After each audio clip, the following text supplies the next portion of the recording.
भारत माता की। भारत माता की।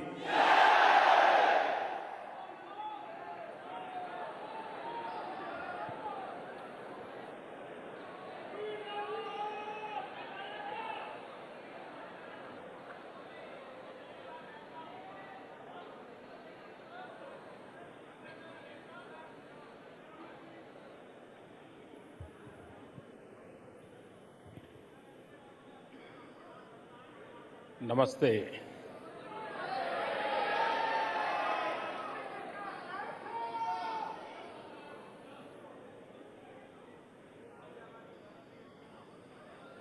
आज हिंदुस्तान में और हिंदुस्तान के बाहर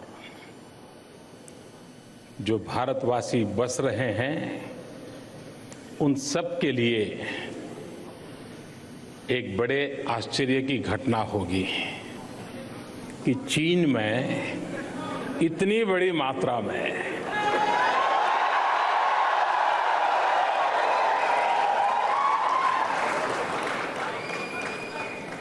वक्त कैसा बदल रहा है, वक्त किस तेजी से बदल रहा है। कोई कल्पना कर सकता था कि चीन में भारतीय नागरिक इस प्यार मोहब्बत की जिंदगी जी रहे हैं जिसे आज दुनिया देख रही है।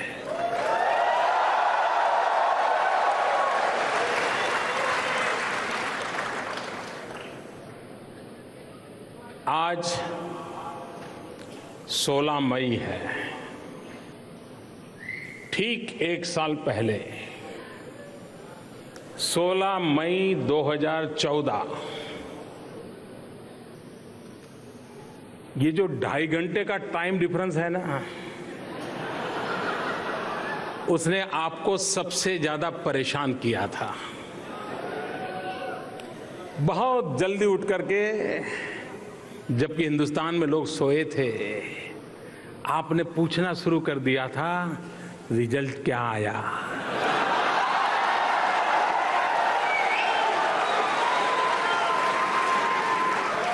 अभी भारत में सूरज उगना बाकी था, लेकिन आप व्याकुल थे कि जल्दी हिंदुस्तान में सूरज उग जाए और खबरें तुरंत आपको मिले। ऐसा था कि नहीं था? आप लोग हिंदुस्तान के चुनाव के नतीजे जानने के लिए, पता था 2.5 घंटे का डिफरेंस है, फिर भी सुबह सुबह उठ के तैयार हो गए थे कि नहीं हो गए थे? खबर देर से आती थी तो परेशान होते थे कि नहीं होते थे? दुनिया के कुछ भूभाग के लोग रात भर सोए नहीं थे और उस समय जिस हालात में हिंदुस्तान में चुनाव हुआ था, जिस परिप्रेक्ष्य में चुनाव हुआ था, 16 मई को एक साल पहले एक ही स्वर दुनिया भर से सुनाई देता था,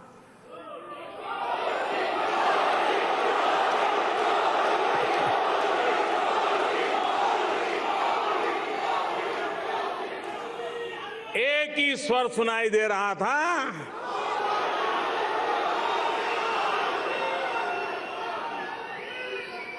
एक ही स्वर सुनाई दे रहा था, दुख भरे दिन बीते रे भैया, दुख भरे दिन बीते रे भैया।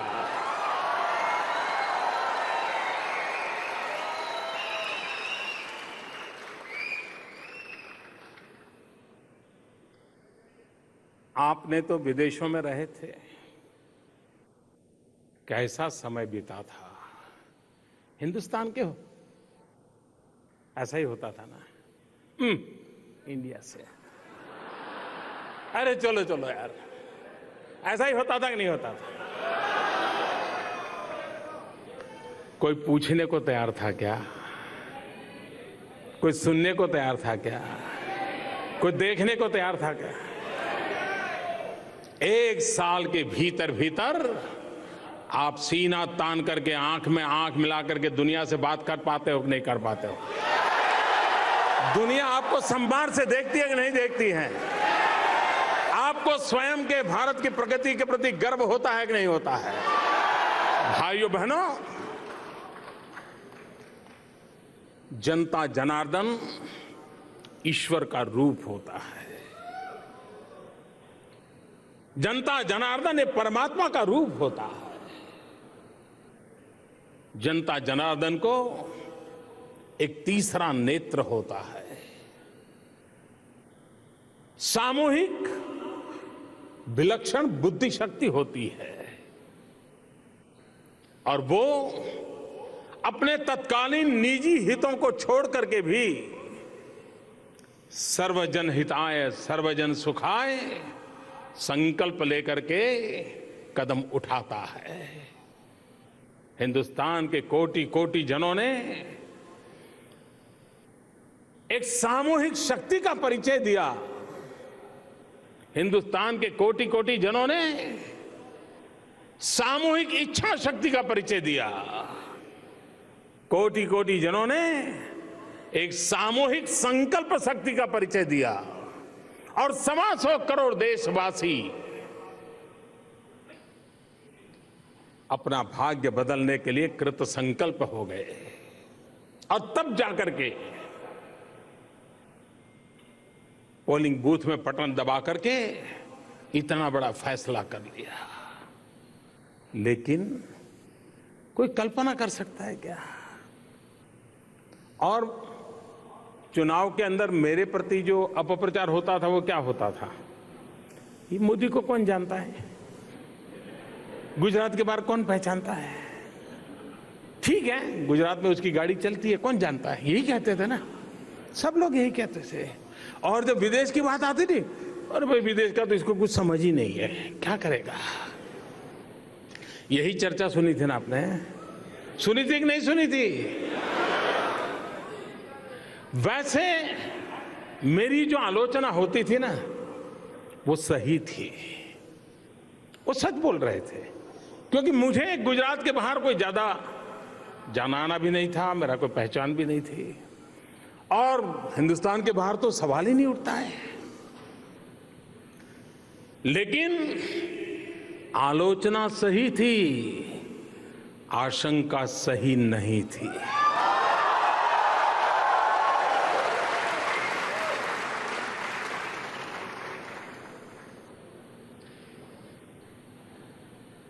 दुनिया में ऐसी बहुत घटनाएं हैं और भारत ने तो अपनी सूझबूझ का परिचय करवा दिया है। वरना मेरा बायोडेटा देख करके कोई मुझे प्रधानमंत्री बताएगा क्या? बनाएगा क्या? आपकी कंपनी में मुझे शेयर खरीदना है तो दोगे क्या? नहीं तो कह रही यार ये चाय बेचने वाला, ना रेल के डिब्बे में चाय बेचने वाला वो प्रधानमंत्री। मेरा बायोडेटा देख करके कोई मुझे पसंद नहीं करता, लेकिन ये हिंदुस्तान की जनता की ताकत है, भारत के संविधान की शक्ति है, डॉक्टर बाबा साहब आम्बेडकर के आशीर्वाद है और हिंदुस्तान के कोटि कोटि जनों की संकल्प शक्ति है कि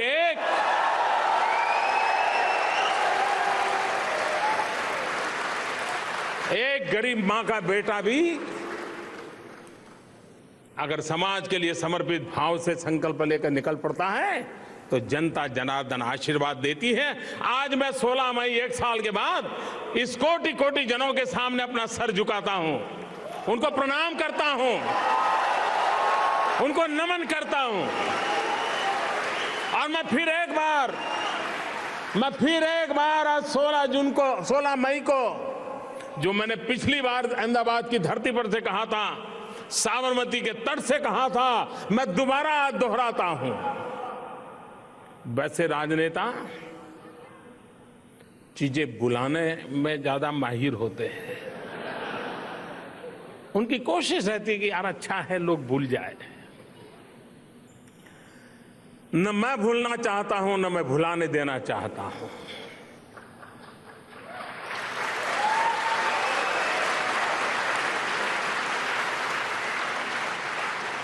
क्योंकि वही बातें हैं जो कार्य करने की प्रेरणा देती है, जीवन खपा देने की ताकत देती है। और मैंने उस समय कहा था कि देश की जनता ने मुझे जो दायित्व दिया है, मैं परिश्रम करने में कोई कमी नहीं रखूंगा। ये कहा था कि नहीं कहा था? एक दिन भी छुट्टी ली है क्या? वैकेशन मना रहा हूं क्या? आराम कर रहा हूं क्या? दिन रात ईश्वर ने जितना समय दिया, शक्ति दी, मैंने ईमानदारी से उसका पालन किया है कि नहीं किया है? किया है कि नहीं किया है? मैंने दूसरा कहा था कि मैं नया हूं,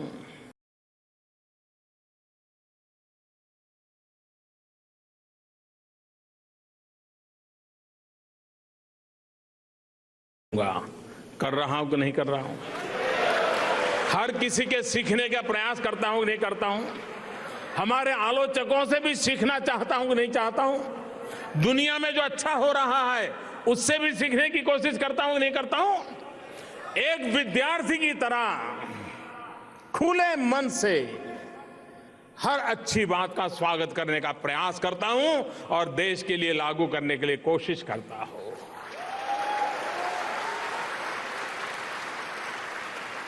मैंने तीसरी बात कही थी, और मैंने तीसरी बात यह कही थी कि अनुभवहीनता के कारण शायद मुझसे गलती हो सकती है, लेकिन बद इरादे से कोई गलत काम नहीं करूंगा।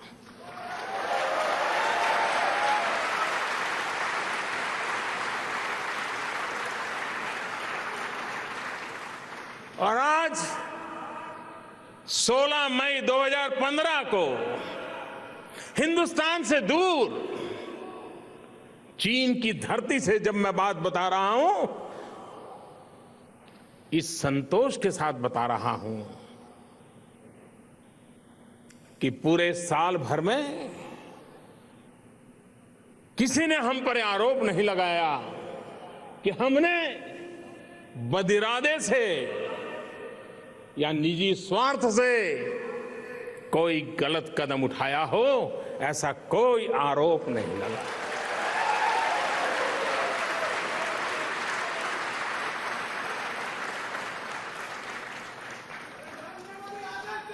मुझे भी आज सांघाई की धरती पर मेरे सामने लघु हिंदुस्तान है। भारत का हर कोना यहां मौजूद है। शायद यानी मंच पर आते तक मैंने भी नहीं सोचा था कि 16 मई एक साल के बाद मुझे ऐसा अवसर मिलेगा, जो अवसर आज पूरा लघु भारत मेरे पास है। हर राज्य के प्रतिनिधि यहां है।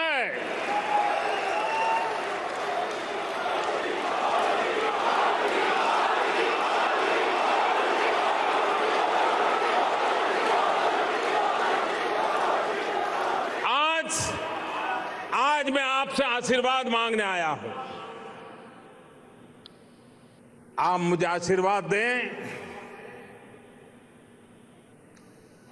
कि भारत की विकास यात्रा की ओर जो हमने कदम बढ़ाए हैं, उसे हम सफलतापूर्वक पार करें।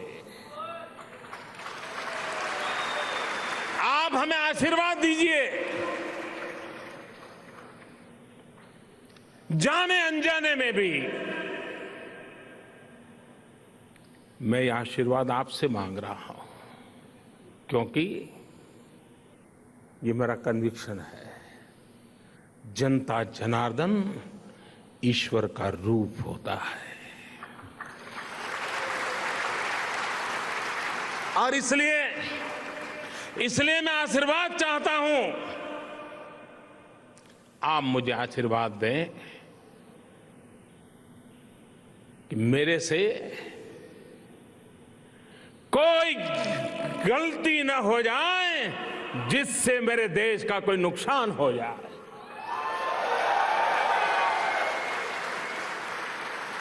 दोनों हाथ ऊपर करके मुझे आशीर्वाद दीजिए। दोनों हाथ ऊपर करके मुझे आशीर्वाद दीजिए। आपके आशीर्वाद मेरी बहुत बड़ी ताकत है, बहुत बड़ी ताकत है।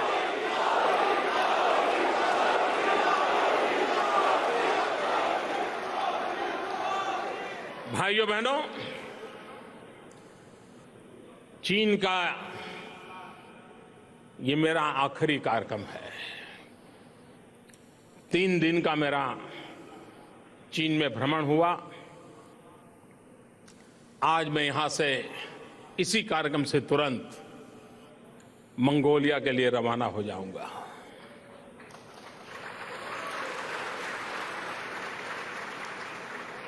आप कल संडे को छुट्टी मनाएंगे।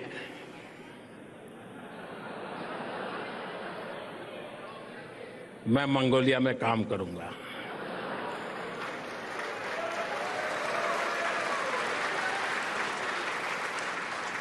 कोई कल्पना कर सकता है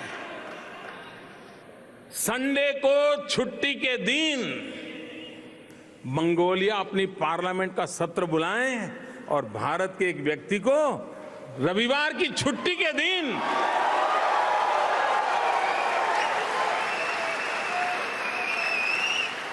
वक्त बदल चुका है दोस्तों, वक्त बदल चुका है।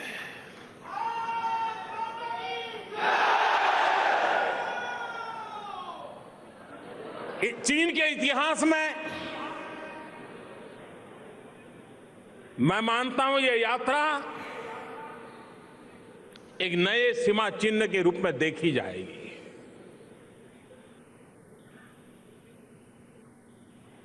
वैश्विक संबंधों के विद्वान लोग इस यात्रा को बहुत बारीकी से देख रहे हैं और मैं भी इसका महात्म्य पूरी तरह समझता हूं। चीन के इतिहास में पहली बार चीन के राष्ट्रपति बीजिंग के बाहर जाकर के किसी और शहर में किसी दूसरे देश के नेता का स्वागत करते हो, ये चीन के इतिहास में पहली बार है।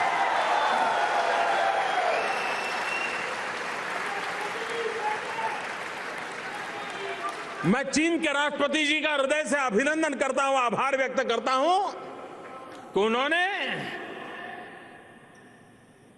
बीजिंग में नहीं, शियान में आकर के भारतीय प्रतिनिधिमंडल का स्वागत किया।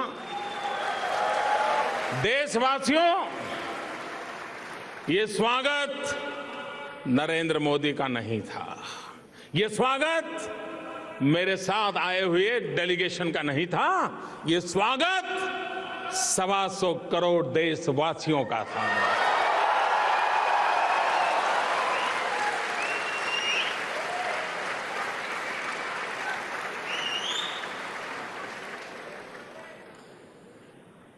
और जो भी लोग ये जानते हैं, समझते हैं, उनको आश्चर्य होता है कि चीन में भारत के प्रति इतना मान सम्मान का नजरिया, ये अपने आप में एक ऐसी मजबूत नींव का आरंभ है जो आने वाले दिनों में भारत और चीन के घनिष्ठ संबंधों की मजबूत नींव का ये पर्व है।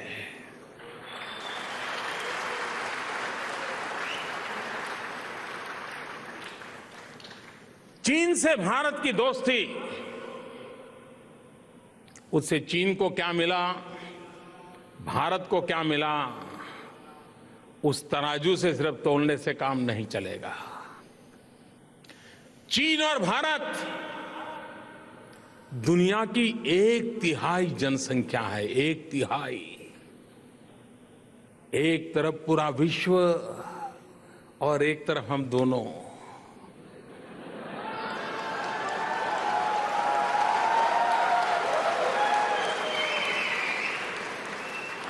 क्या कभी इस ताकत को हमने पहचाना?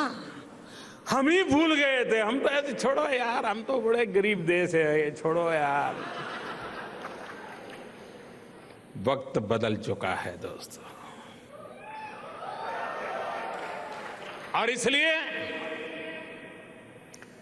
चीन और भारत मिलकर के न सिर्फ अपनी समस्याओं का समाधान कर सकते हैं, लेकिन वे दुनिया को भी अनेक संकटों से मुक्ति दिला सकते हैं।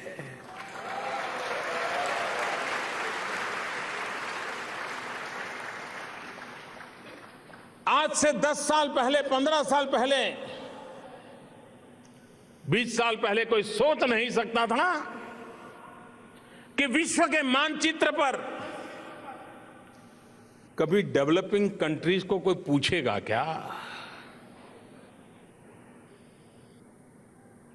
डेवलपिंग कंट्री ये शब्द प्रयोग भी इसलिए होता था कि पिछड़े हैं ये बोलने से अच्छा नहीं लगता था, और इसलिए शब्द प्रयोग दुनिया में आया डेवलपिंग कंट्रीज। लेकिन दूसरे अर्थ में वो यही मानते थे कि गए बीते लोग हैं, पिछड़े लोग हैं। लेकिन आज विश्व के मानचित्र पर एक नई हवा, वक्त वहां भी बदला है।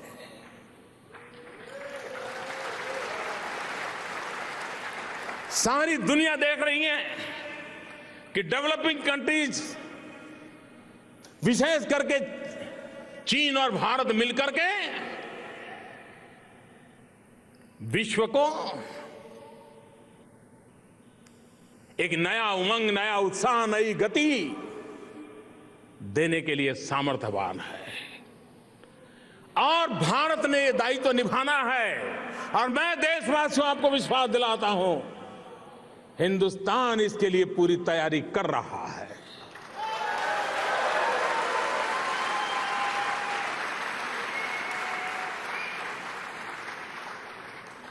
विश्व को देने के लिए हमारे पास बहुत कुछ है। आतंकवाद जिस प्रकार से मानवता का दुश्मन बना हुआ है, आए दिन निर्दोषों को मौत के घाट उतार दिया जाता है,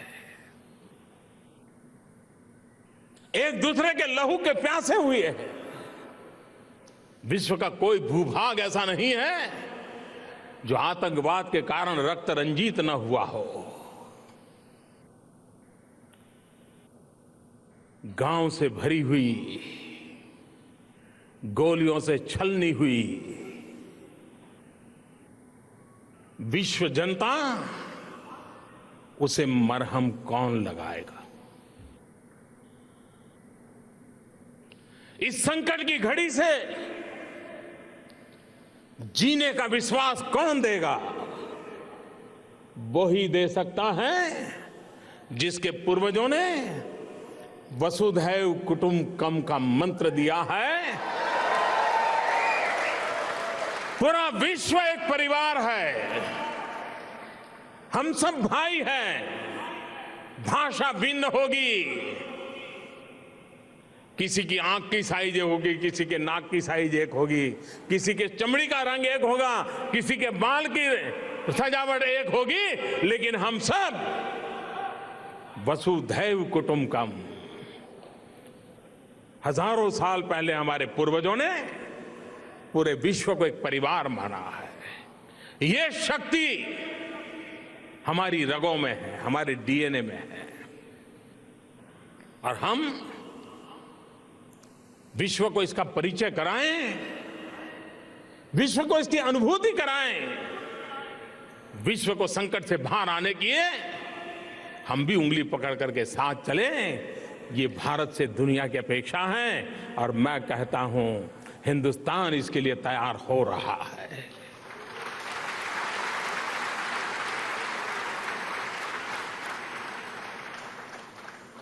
पूरा विश्व और एक चिंता में डूबा हुआ है।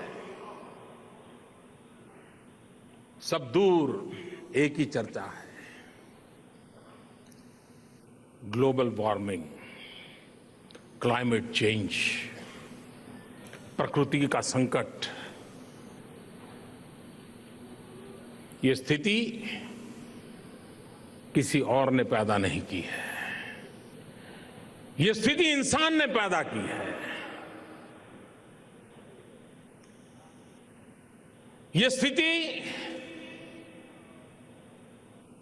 अगर पैदा हिंदू इंसान ने की है तो उससे मुक्ति भी इंसान ही दिला सकता है। और उसके लिए प्रकृति को प्रेम करना पड़ेगा। सारे विश्व में हम ही लोग हैं जिनको सदियों से, जबकि प्रकृति पर कोई संकट नहीं था, पेड़ पौधों को संकट नहीं था, हवा में कार्बन डाइऑक्साइड नहीं था, पानी गंदा नहीं था, सब कुछ अच्छा था, उसके बावजूद भी हमारे दीर्घदृष्टा ऋषि मुनियों ने हमें कहा था, प्रकृति से प्रेम करना सिखाया था। और हम लोग बचपन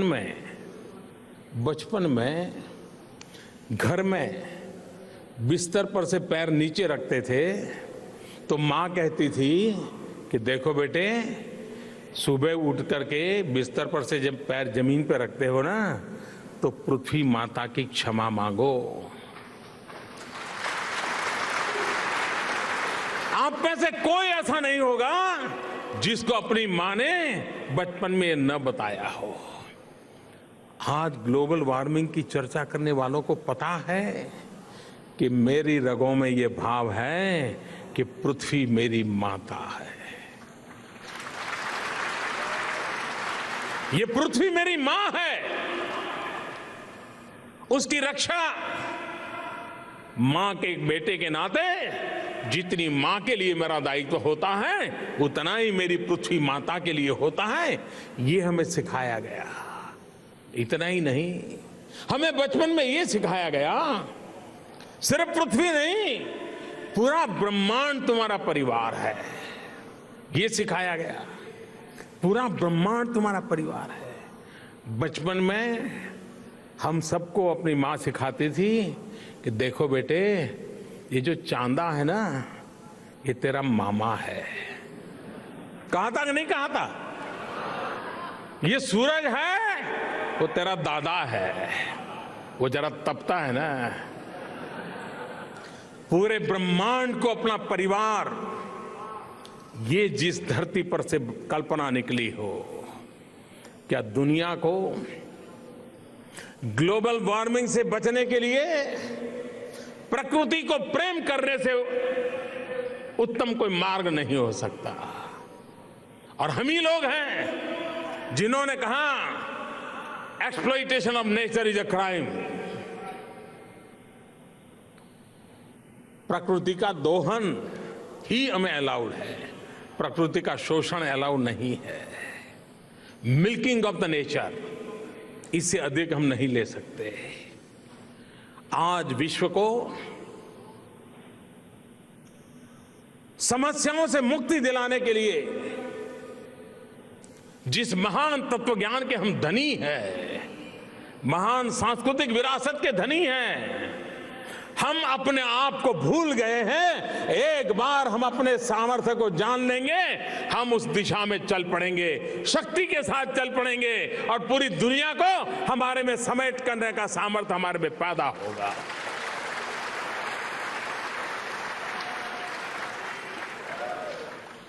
भारत आज एक नई भूमिका की ओर आगे बढ़ रहा है और उस भूमिका को विश्व स्वीकार करने लगा है। मैं पिछले एक वर्ष में दुनिया के 50 से अधिक महत्वपूर्ण सभी राज्य के मुखियाओं को मिला हूं। कभी कभार कम काम करना, इसकी आलोचना तो मैं समझ सकता हूं। कोई सोता रहे, काम न करे, इसकी आलोचना तो मैं समझ सकता हूं। लेकिन मेरा तो दुर्भाग्य ऐसा है कि मैं ज्यादा काम करता हूं, उसकी आलोचना होती है। मोदी इतने देशों में क्यों गए, इतने लोगों से क्यों मिले? अगर ज्यादा काम करना, ज्यादा शक्ति लगाना, ये अगर गुनाह है तो 125 करोड़ देशवासियों के लिए ये गुनाह करना मुझे मंजूर है।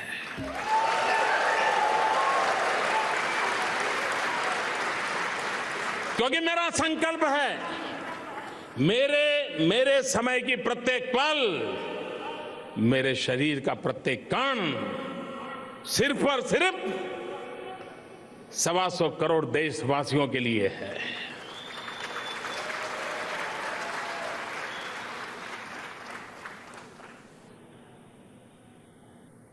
और मुझे विश्वास है, एक साल में जो बोया है उसे खातर पानी डालने के लिए भी तो मेरे पास टाइम चाहिए कि नहीं चाहिए? अगर यही काम मैं 5वें साल पे करता तो लोग क्या कहते, अरे यार ये तो रहने वाले नहीं है, पता नहीं चुनाव के बाद क्या होगा, कैसा होगा। कौन विश्वास करता? दुनिया मुझ पे ज्यादा विश्वास इसलिए करती है क्योंकि पूर्ण बहुमत वाली सरकार का ये पहला वर्ष है और 30 साल से हिंदुस्तान में पूर्ण बहुमत की सरकार नहीं थी। उसके कारण विश्व का भारत पे भरोसा नहीं था। जिन लोगों को लगता है कि मोदी एक साल में इतना सारा क्यों किया, मोदी शरीर से भले एक साल में किया हो, लेकिन दरअसल मोदी ने 30 साल के पुराने काम को पूरा करने के लिए प्रयास किया।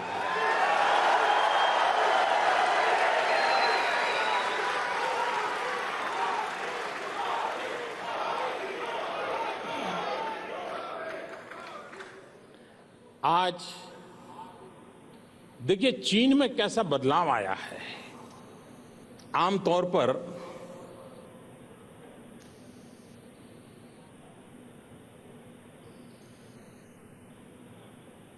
शासन व्यवस्था में प्रोटोकॉल होते हैं, कार्यक्रम होते हैं, लेकिन कोई देश अपनी युवा पीढ़ी को दूसरे देश के नेता से जब मिलवाता है तब उसका अर्थ बदल जाता है। कोई देश अपने देश के राजनेताओं से मिलवाए, अपने देश के उद्योगकारों को मिलवाए, इसका एक मूल्य है। लेकिन कोई देश अपने देश की युवा पीढ़ी को किसी से मिलवाता है, इसका मतलब ये हुआ कि उस देश को समझ है कि भविष्य के लिए पूंजी निवेश कहां करना चाहिए। और ये पूंजी निवेश डॉलर पाउंड वाला नहीं है। ये पूंजी निवेश अपनी युवा पीढ़ी को वो तैयार कर रहे हैं, भारत की तरफ देखने का नजरिया कैसा हो। और इसलिए चीन के मेरे 3 दिन के प्रवास में 2 यूनिवर्सिटी में जाकर के विद्यार्थियों को मिलने का कार्यक्रम, ये अपने आप में मेरी पूरी यात्रा का सबसे अद्भुत कार्यक्रम मैं मानता हूं, जहां मुझे युवा पीढ़ी से मिलने दिया गया है, युवा पीढ़ी से मुझे बातचीत करने का अवसर मिला है।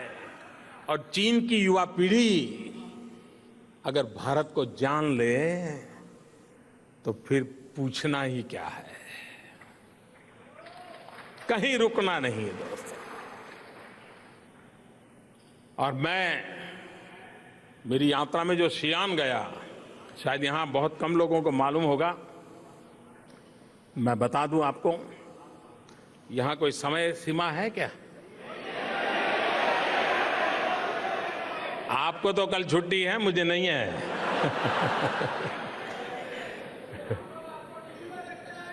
अच्छा ये करिए।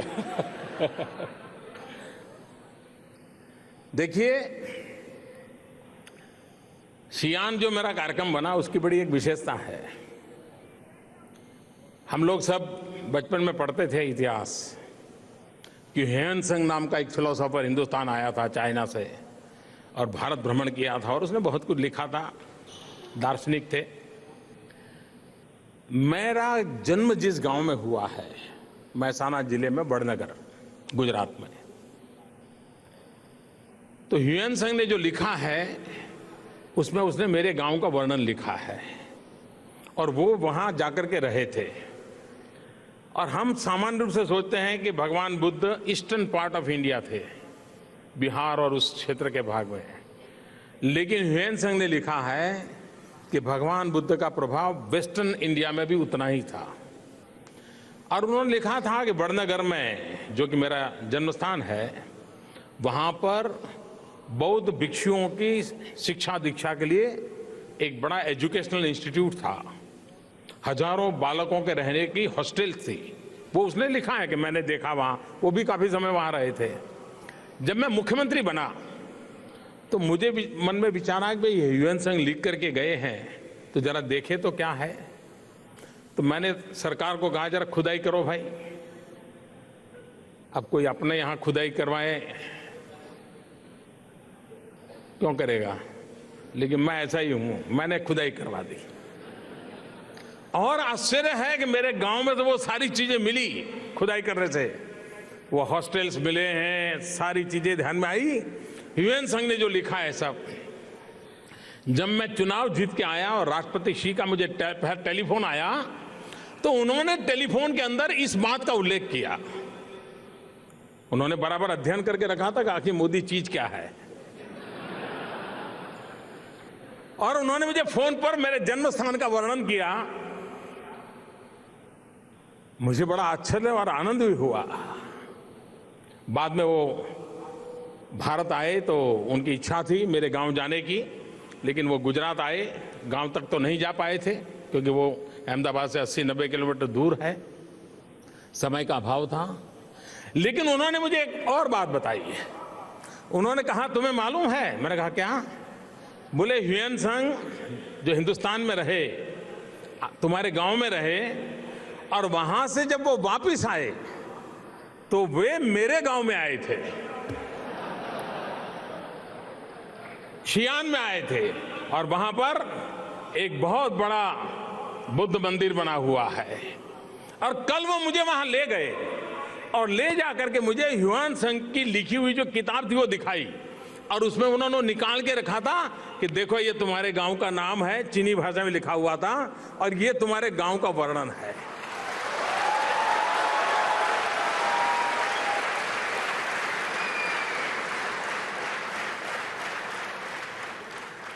दो देशों के मुखिया, इतना आत्मीयता, इतनी निकटता, इतना भाईचारा, ये अपने आप में जो परंपरागत रूप से वैश्विक संबंधों की चर्चा होती है उससे +1 है। और ये +1 समझने के लिए कईयों को भी समय लगेगा। और मैं मानता हूं कि मानव जाति के कल्याण के लिए चीन और भारत का एक विशेष दायित्व है। चीन और भारत ने मानव जाति के लिए इस दायित्व को निभाने के लिए अपनों को भी स्वच्छ करना पड़ेगा और कंधे से कंधा मिलाकर चलना भी पड़ेगा। आप लोग यहां रहते हैं, आप यहां आए नहीं थे, उसके पहले चीन के विषय में आपकी धारणाएं क्या क्या थी, कैसा सोचते थे? पता नहीं वो क्या खाते हैं, पता नहीं वो क्या करते हैं। यहां आने के बाद धारणा बदली कि नहीं बदली? और मैं मानता हूं कि आप लोग इस काम को एक बहुत बड़ी सेवा करके कर सकते हो। चीन के लोगों में भारत के प्रति जिज्ञासा है, उत्सुकता है, लेकिन उस उत्सुकता को, जिज्ञासा को हकीकत में बदलने का काम न नरेंद्र मोदी कर सकता है, न यहाँ की एम्बेसी कर सकती है, न यहाँ के एम्बेसडर कर सकते हैं। अगर वो उत्तम से उत्तम काम कर सकता है तो मेरा देश का नागरिक कर सकता है, आप लोग कर सकते हैं।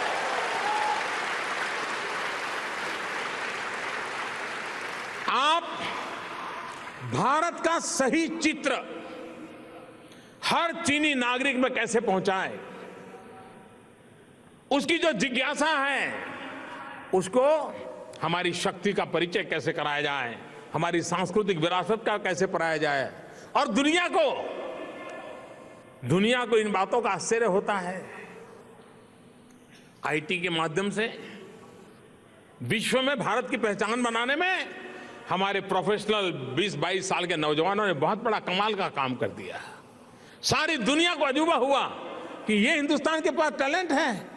और अभी जब मार्स मिशन सफलतापूर्वक पार किया, मंगलयान पर भारत के युवकों को जो सफलता मिली है, उसके कारण विश्व हमारी युवा शक्ति, हमारे टैलेंट के प्रति आकर्षित हुआ है।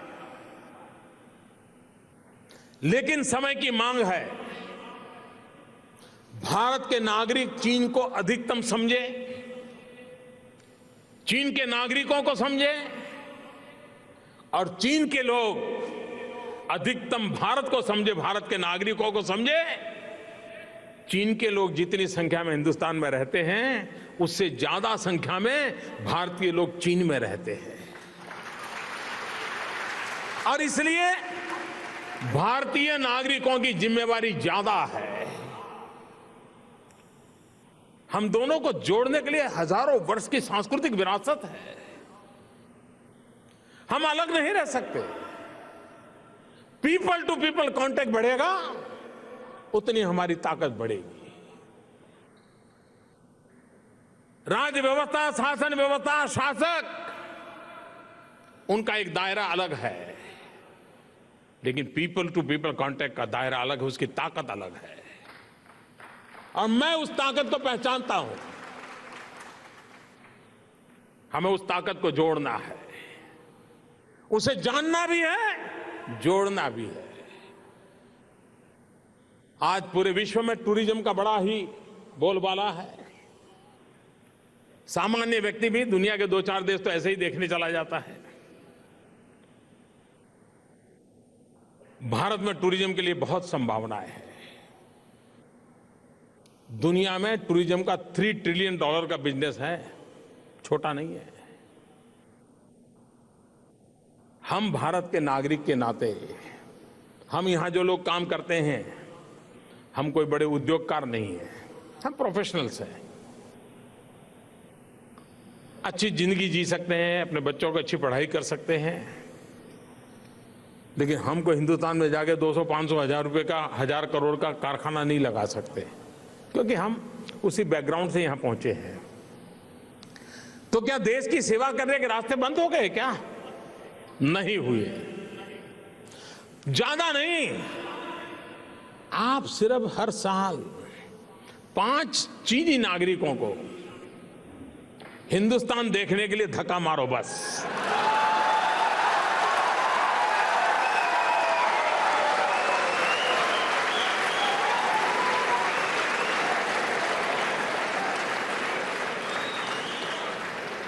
उनको कहो चलो भाई मेरा गांव दिखाता हूं, चलो हमारे यहां शादी है, आ जाओ देखो कैसे होता है। आप कल्पना कर सकते हैं कि अकेले भारतीयों के द्वारा चीन की कितनी बड़ी मात्रा में यात्री आ सकते हैं। अगर एक ह्यूएनसांग 1400 साल पहले आने के बाद एशिया के अंदर चीन और भारत को जोड़ देता है, तो आप तो हजारों की तादाद में हैं, लाखों लोगों को ले जा सकते हैं। क्या कमाल कर सकते हैं। भारत का टूरिज्म तो बढ़ेगा ही बढ़ेगा, लेकिन चीन में भारत को समझने की एक नई दृष्टि मिलेगी, नया अनुभव मिलेगा। और हम जितनी मात्रा में, क्योंकि अगर हम हमारी विरासत पर गर्व न करें, हमारी शक्ति पर गर्व न करें, तो दुनिया में कोई नहीं कर पाएगी। कोई मां मोहल्ले में अपने बेटे को दिन रात डांटती रहे, कहीं भी खड़ा है मां करके डांट दे, कहीं खेल रहा है तो माँ आकर के डांट दे, तो मोहल्ले के बच्चे उस बच्चे को कभी स्वीकार करेंगे क्या? स्वीकार करेंगे क्या? जिस बच्चे को उसकी माँ ही दिन रात डांटती है, उस बच्चे को दोस्त लोग भी स्वीकार नहीं करते। दुनिया भी हमें तब स्वीकार करेगी जब हम खुद भी तो अपने देश का गौरवगान करना शुरू करें। हम ही अगर हमारे देश को कोसते रहेंगे, हम तो ऐसे हैं, हम तो वैसे हैं, हमारा तो ऐसा था, अरे छोड़ो यार, देश ऐसे नहीं चलता दोस्तों। हर समाज की अपनी कमियां होती हैं, हर समाज की अपनी कठिनाइयां होती हैं, हर देश की अपनी मुसीबतें होती हैं, लेकिन हर कोई आगे तब बढ़ते हैं जिसके अंदर आगे बढ़ने का मांझा होता है, और वो मांझा हमारे में है, 125 करोड़ देशवासियों में है। और इसलिए मेरे भाइयों बहनों, चीन में रहते हुए चीनी भाषा को भी सीखने का प्रयास करते ही होंगे, क्योंकि एशिया की सदी है, 21वीं सदी मान के चलो, इसमें कोई डिस्प्यूट नहीं है दुनिया में। सारी दुनिया मानती है कि 21वीं सदी एशिया की सदी है, तो फिर तो यहीं की भाषाएं चलने वाली हैं। उन भाषाओं के माध्यम से भी हम अपनी भूमिका अदा कर सकते हैं, एक नई ताकत को संजो सकते हैं। आप देखिए, एक साल के भीतर भीतर, चाहे वर्ल्ड बैंक हो, IMF हो, दुनिया की कोई भी रेटिंग एजेंसीज हो, एक स्वर से दुनिया ने क्या कहा है? भारत का 7% से भी ज्यादा ग्रोथ, 7% से भी ज्यादा ग्रोथ, सारी दुनिया कह रही है कि इंडिया आज विश्व का सबसे तेज गति से आगे बढ़ने वाला देश है।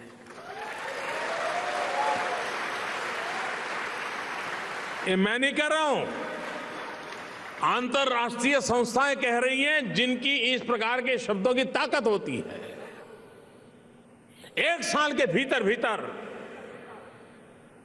छोड़ो यार, डूब गए, कुछ होगा नहीं, अरे भगवान बचाए भाई, पता नहीं पिछले जन्म में क्या पाप किए हम हिंदुस्तान में पैदा हुए। यही जो मनोभाव था, उसमें से आज दुनिया कह रही है कि विश्व का सबसे तेज गति से आगे बढ़ने वाला कोई देश है, उस देश का नाम हिंदुस्तान है। मेरे देशवासियों,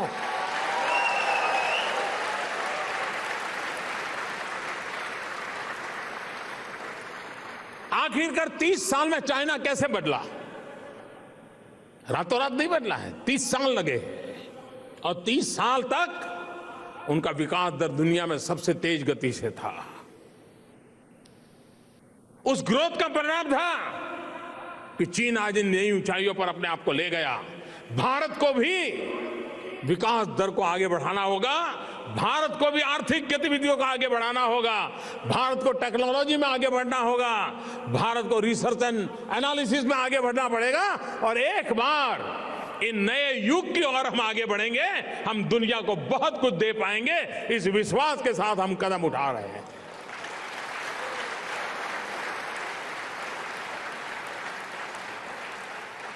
लेकिन जैसे हमारे सपने हैं, वैसे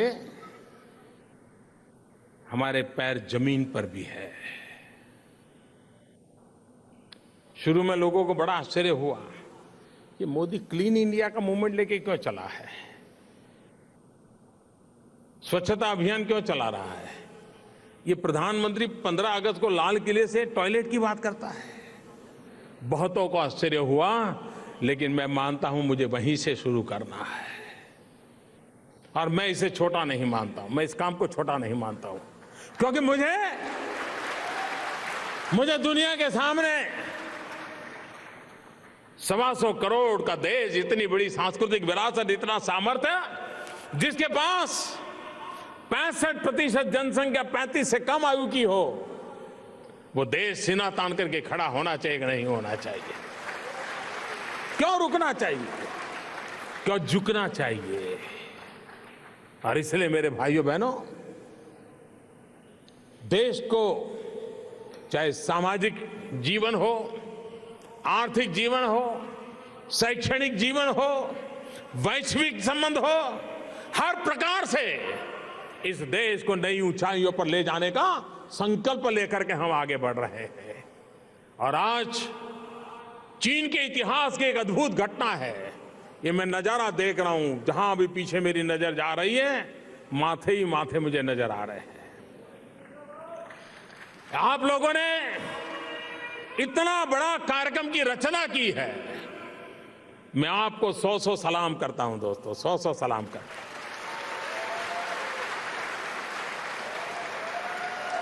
चीन में ये विशाल जनसागर सिर्फ चीन में नहीं, पूरी दुनिया में संदेश देगा। ये लिख कर कह रहे कि ये घटना छोटी नहीं है। ये सिर्फ एक भाषण नहीं है, ये वक्त बदल रहा है, इसका सबूत है। वक्त कैसे बदल रहा है, इसका जीता जागता उदाहरण है। मैं फिर एक बार, और ये मेरे लिए आनंद का विषय कि 16 मई 2014, 16 मई 2015 आपके बीच आनंद भरे पल बिताने को मिले। मैं आपका बहुत बहुत आभारी हूं और मुझे विश्वास है कि अगली बार आप जब आएंगे, और वैसे भी 2016, ये 2016 चाइना को हिंदुस्तान आने का वर्ष है। 2015 हिंदुस्तान को चाइना आने का वर्ष है। 2016 चाइना को हिंदुस्तान जाने का वर्ष है। आप सर्वाधिक लोगों को चाइना से हिंदुस्तान ले आइए, हिंदुस्तान का नजारा दिखाइए। आप देखिए, भारत और चीन मिलकर के मानव कल्याण के लिए नई ऊंचाइयों को पार कर सकते हैं। इसी एक विश्वास के साथ मैं फिर एक बार आप सबको नमन करता हूं, आप सबको प्रणाम करता हूं, आप सबका अभिनंदन करता हूं और आपका हृदय से बहुत बहुत धन्यवाद करता हूं इस समारोह की योजना के लिए। और चीन के अंदर इतना बड़ा समारोह अपने आप में इतिहास की एक नई मंजिल की ओर ले जाता है। बहुत बहुत बधाई, बहुत बहुत धन्यवाद।